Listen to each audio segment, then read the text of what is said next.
السلام علیکم ویورز، میں ہوں محمد رمضان اور آسان گرامر چینل سے آپ کو خوش آمدید کہتا ہوں۔ ہمارا آج کا پہلا سبق ہے لفظ۔ لفظ کا مطلب ہوتا ہے پھینکنا۔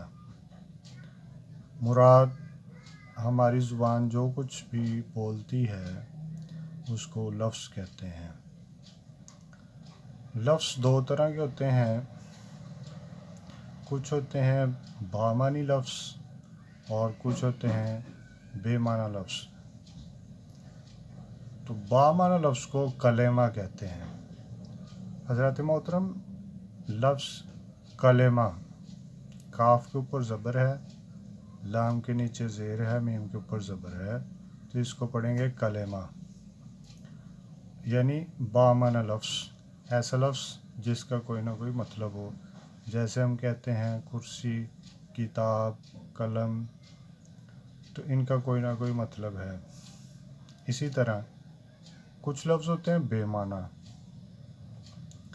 جن کو محمل کہتے ہیں۔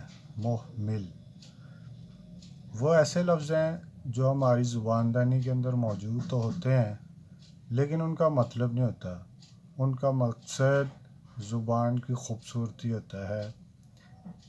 حضرات محترم، زبان پہلے سے موجود ہوتی ہے اور قواعد بعد میں وجود میں آتے ہیں، اور قواعد کا مقصد یہ ہوتا ہے کہ اس زبان کو کسی دوسرے کو سکھانا ہے، دوسری قوموں کو سکھانا ہے، اس وقت اس کی ضرورت پڑتی ہے۔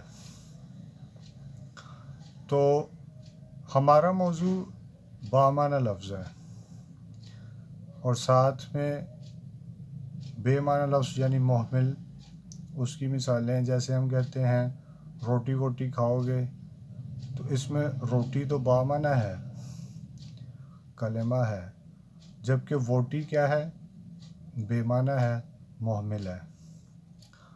جیسے دانا وانا، تو ہم خوبصورتی کے لیے تو بولتے ہیں لیکن ان کا کوئی مقصد نہیں ہوتا، صرف زبان کی خوبصورتی اور جملے کی خوبصورتی مقصود ہوتی ہے۔ اور کلمہ کی جمع ہوتی ہے کلام۔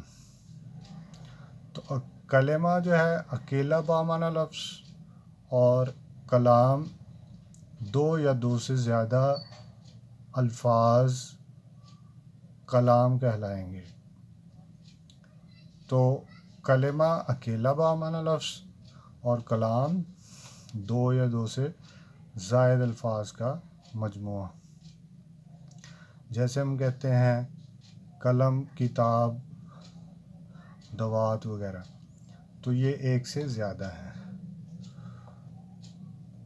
جی، تو کلمہ کی 3 اقسام ہیں: اسم، فعل اور حرف۔ ان کے بارے میں اگلے پروگرام میں بات ہوگی۔ اللہ حافظ، اپنا بہت سا خیال رکھیے گا۔